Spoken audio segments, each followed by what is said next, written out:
biggest mistakes I see guys making on their auto detailing website if you're in the business. First mistake is you are not giving any prices. Now I know that this very topic could be debated endlessly by endless detailers. You could line up 500 of us guys in the business and you're gonna get a different opinion. The question is do you put pricing of any kind on your website or do you not? So it would be divided. I am uncertain as to how it would be divided, as to how many guys think it's a good thing to put pricing, how many guys think it's a bad thing. Based on my own research in my area, it seems that majority of guys do not put pricing on the website. Now I know that the traditional defense of that is that you cannot assign a price until you see the car. Now I get that. Now you'll notice, and I'm going to put a link below this video of my own pricing of my own detailing services at autofetishdetail.com. So check it out below this video. You can see what I have done. What I have done is that I have created what I call a window of error, a margin of error, which means that I'm going to give a range in pricing. So the question is, why put it on versus why not? So I will tell you why I chose to put it on my website. For example, and I don't know how many of you have noticed this, and it seems to be a theme, at least in my area of the country called Southern California, realtors. They're selling a house, they're listing a house, they send you this nice glossy postcard of how fabulous the house is and talk about a resume moment. And if there's any realtors out there that happen to be watching this, sorry in advance, but the stereotype exists for a reason. I'm sure, of course, you are the exception.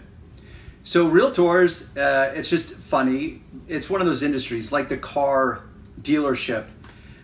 If you want to see like the worst advertising in the world, listen to car dealerships, the way they advertise, whether it's on the TV or the radio. It is the worst. They usually have like the general manager come on and talk about how they'll treat you like family, or it's the wholesale district, or fill in the blank. It's horrid. Realtors, sorry, but same thing. They're in the business of selling houses. They're not generally marketing people. They do not know how to market themselves. So a business card, like really, am I going to pick a realtor based on their picture? Like, oh, wow, she's rather attractive. I think she therefore must be really, really good at selling my house. I'm going to choose her versus the less attractive girl on this other card that I got, or guy or girl, whatever. So with that said, the example with realtors is this. They will send out this glossy brochure, or not brochure, but postcard. And that's another one of their marketing strategies. Well, if Joe Blow over here, who dominates my market, and he's sending out an 8x10 glossy of the house that he's trying to sell, well, I'm gonna go with a 9x11 or a 9x10, something bigger than him. And that's how I will outdo my competition. What I get frustrated with is because when I see a house, whether I'm really shopping for a house or not, because I've been in both situations. Like currently, I'm not shopping for a house. But guess what? I still look. But you know what's frustrating is when they don't put the price of the house on the postcard. And I know the strategy. The strategy is that they want you to call them. And by the way, if you are a realtor, you can make a comment and you can slam me. But if you're gonna slam me, at least provide a compelling argument other than what I'm illustrating here as to why you don't put the damn pricing on the postcard. And once again, maybe your area is different. I just know here in Southern California, they're notorious for not putting the damn price of the house on the postcard. They have every conceivable shot and angle, and of course it's all propped up so it looks so appealing, but no price.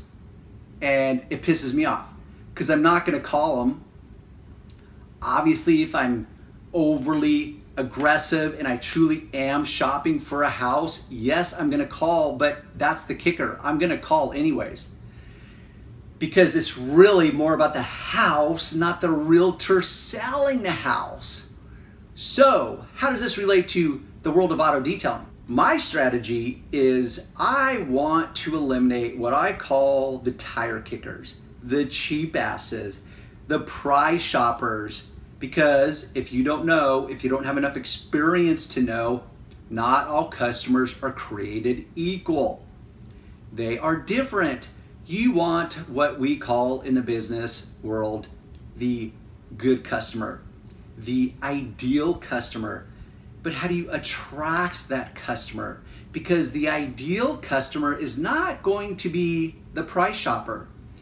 That is just code for I'm a big fat cheap ass and I shop price versus value.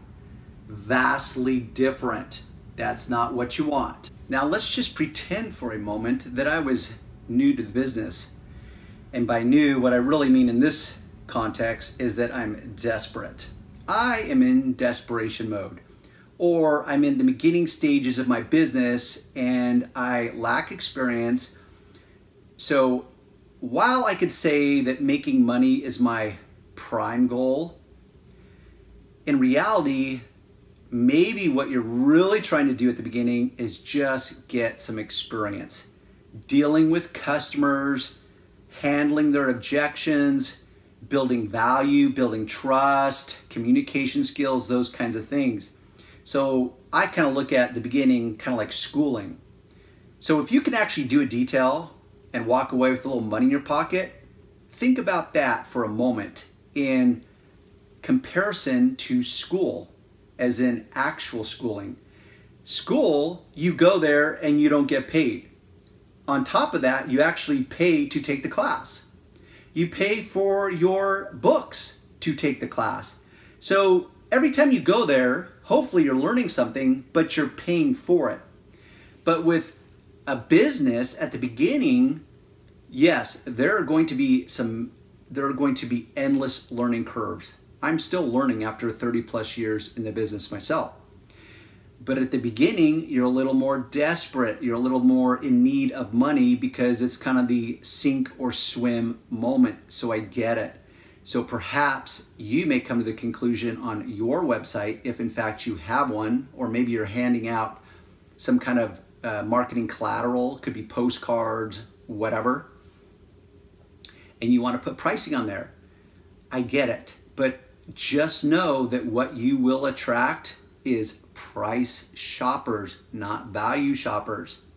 So you may be asking, well, if that's the case, Darren, why do you put pricing on your website? Well, first off, my pricing is not cheap. I am what you call a premium detailer, as in my pricing is premium. But that doesn't mean that I'm just arrogantly setting my prices at a premium because I just have 30 plus years of experience, so therefore I must be that good. Well, guess what? I've met plenty of detailers that have been into the business 10 years, 15 years, and honestly, they're not that good. And I question, it's like, really? Like, how do you have any business? Well, that's where marketing comes in, because what they lack in detailing skills, they may actually make up in marketing skills, but then they churn them and burn them, which means that they get all these one-time only customers. They don't really build up this bank of existing customers, as in returning customers. So why do I do it? But actually, let me back up a little bit, because my prices, they're not cheap. I'm not the cheap guy in the block. But I don't just ask for a premium price, because what I give in return is premium service. So those two are in alignment. It's when they're out of alignment, as in you think that you're justified in charging a premium, but you're not really delivering a superior service or a superior experience, which is called value. If your value is out of alignment with your price, there is a problem there, and you will not establish long-term customers.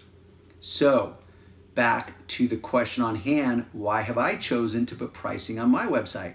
That's because I want to eliminate the price shoppers, and it will do a lot of the work for me. So if someone does a search and they find me, they go to my website, it's right there for the world to see. How much does Darren charge? Now with that said, is I do say prices start at least it gives them a starting point. So when I say that a car starts at, and by car I mean a regular sedan that's light colored, because yes, I categorize my pricing based on size and color of the car. Then I go further into detail based on condition and some variables like, do you have pet hair? Are you a smoker? Is it a convertible? Those kinds of things.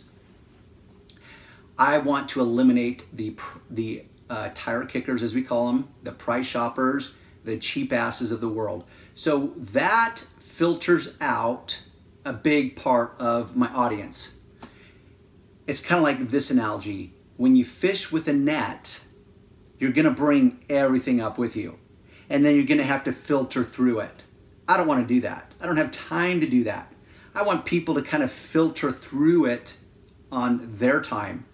And that's where people perform their due diligence and research and say, oh, okay, I've got 30 different choices in my immediate area of detailing companies. Who am I gonna pick? So that is why I have chosen to put pricing on my page.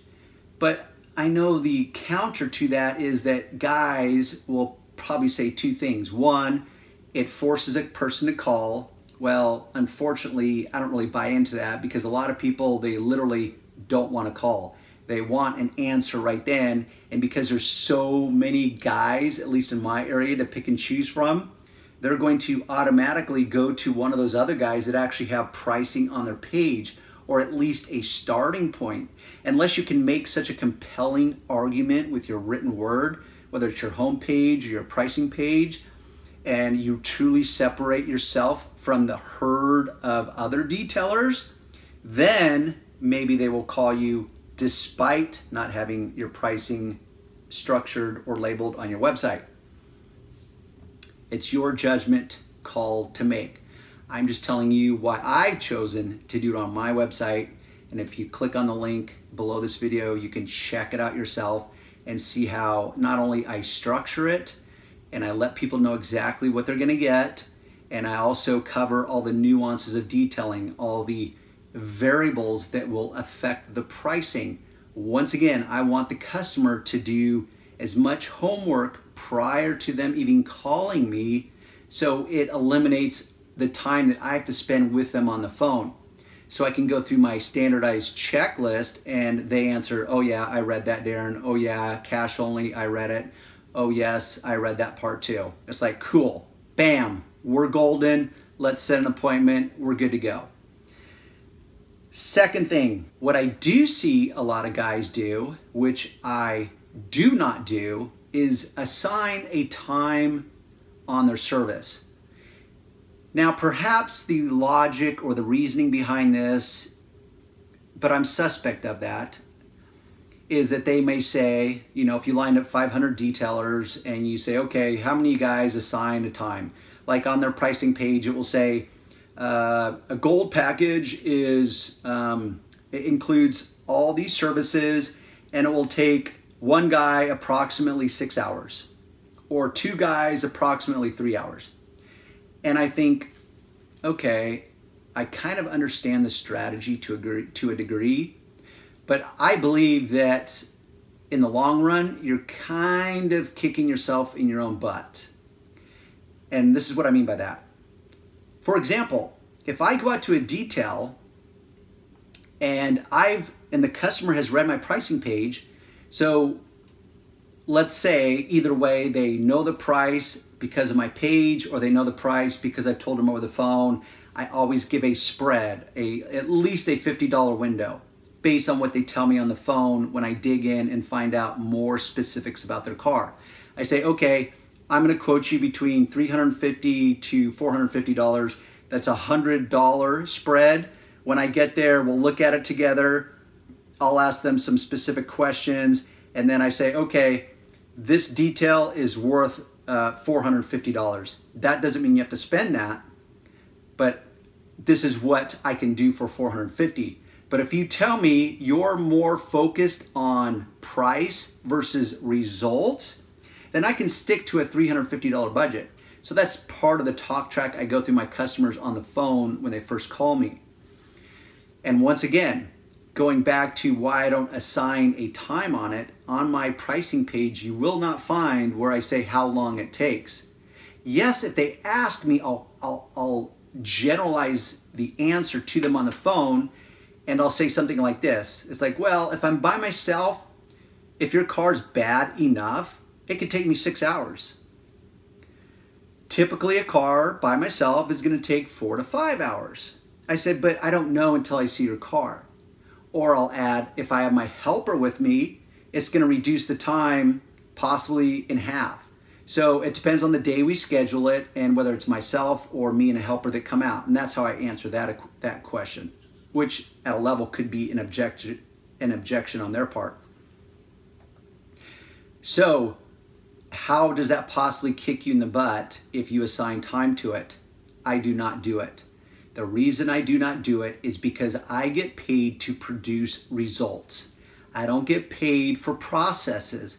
And that's the difference between people that are results driven and process driven. And you can actually learn about this, and I'll include that link in this video, because my recommendations of reading is 7 Habits of Highly Effective People, written by Stephen Covey. He talks about the process versus the results. I am a results driven person, which means I'm focused on how do I get the results. I'm not focused on the process. Processes tend, when you create them, they tend to be linear, and you can get stuck in the process, which means 1, 2, 3, 4, 5, and 6. It's always done that way. You never deviate from that, no matter what. Well, life is fluid. You should remain flexible. Yes, you can have it in place, but you still have to be able to go with the flow and remain flexible, which is why I tell my customers, if they ever question at the end, because I've had customers say that, where it's like, wow, so based on the math, it looks like you made $185 an hour. Damn, I should get into detailing. Well, first off, good luck with that. Secondly, I can almost guarantee you won't last because it's some hard-ass work. And thirdly, and most importantly, I don't charge for time. I don't charge for how long it's going to take me or the process. I charge for results, the results that I can deliver. So if we've assigned a price to it at the beginning for the results that I can deliver, does it really matter whether I can deliver it in 5 minutes or 5 hours? Like, honestly, if you're okay with it at the beginning and you know the value you're going to get for your money, seriously, if I pulled a magic wand out of my backside and I tapped your car 3 times and bam, it's instantly detailed, yes, you may be insulted as a customer and you think, hell, I need one of those magic wands. Well, guess what? I don't have a magic wand, but I also don't want to be confined or constrained to the 5 hours that I told you on my website that it would take me to detail your car. Because what if I can get it done in 4 hours and I can become even more profitable in that moment by doing a detail in 4 hours versus 5 hours? And that's where incentives come in. That's where incentives to innovate come in. To refine your processes, your techniques, find better products so that you can expedite the process. You can take something that traditionally takes this long, you can reduce it down to that long, but yet you're still charging that same price. But if you, at the beginning, say, oh, it's going to take us 4 hours or 5 or 6 hours, and then suddenly you're done in 3 hours, and they come out and you say, okay, we're done, that'll be $350. And like, well, wait, on the website, it said that you take about 4 hours. Instantly and automatically, they're going to think that you are cheating them. they're gonna think that you're cutting corners because it didn't take you as long as you said it would take. That's what I think would happen in my mind, and I think it's a pretty compelling argument based on what I consider logic and reason and experience. So that's why I don't assign a time to it, but I know guys do it because, once again, they see their competitors doing it. They look to the left, they look to the right. Hey, if they're doing it, we gotta do it. They're saying that they're gonna spend 5 hours in the car. Well, I think we're gonna charge a little bit more, but we're gonna say we'll spend 6 hours on the car. Therefore, Johnny customer is gonna wanna hire us instead of our competitors. Well, I get the logic in that moment, but unfortunately, I think that logic fails in the real world with the right customer, as in the ideal customer. It will work for some people, but once again, you want to attract the right customers into your world. So I'm trying to teach you, once again, Darren's rule, Darren's 40-60 rule, 40% products, technique, and processes, 60% intangibles. This is one of those intangibles. How do you separate yourself from the competition? How do you build trust? How do you build value? Communication, presentation, all those intangibles that are going to not only separate you from your competition, they're going to make you more profitable, and they're going to allow your business to grow and to develop or evolve into a business that works for you, rather than you becoming a slave to your business that you've created and now it takes over and you are a slave to it. We don't want that. So, once again, if you have a compelling argument, tell you what, it doesn't even have to be compelling argument. Let's just say you've got a reason, because I would like to hear the endless reasons. Like, seriously, I want you to leave a comment. Let me know. Because you're not just letting me know, but you're letting everyone else that watches this video know why you do or do not, A, put pricing on your page, and if you do, why do you do it? If you don't, why you don't do it? Secondly, do you assign time to your pricing page? And once again, why you do it, why you don't? I want to hear those reasons, but I also want my other viewers to see it so they can learn from it, because really, when it comes down to it, you've got to decide what works in your world. Your demographic is going to be different than my demographic. It's all relative. And what I mean by that is it's relative to where you are at, your customer base, what the market can bear, the price, the competition. There's so many factors that go into this. I just wanted to address this particular thing. Okay, so check out the links below this video. Also, there's permanent links in my about. Like if you are at my channel, which is different than if YouTube just, recommends a video and now you're watching it. So if you go to my actual channel, Auto Fetish Detail, and you look under the about, you can read what my channel is about, but there's permanent links there. Also, under each video, there's going to be links. If you click on the show more box, it's going to drop down. There's going to be links that will provide you with additional information if you're truly committed and determined to start a business, grow your business, market your business, whatever. So this is one of those moments where it's about the intangibles of becoming successful. I hope you've learned something. We'll see you in the next video.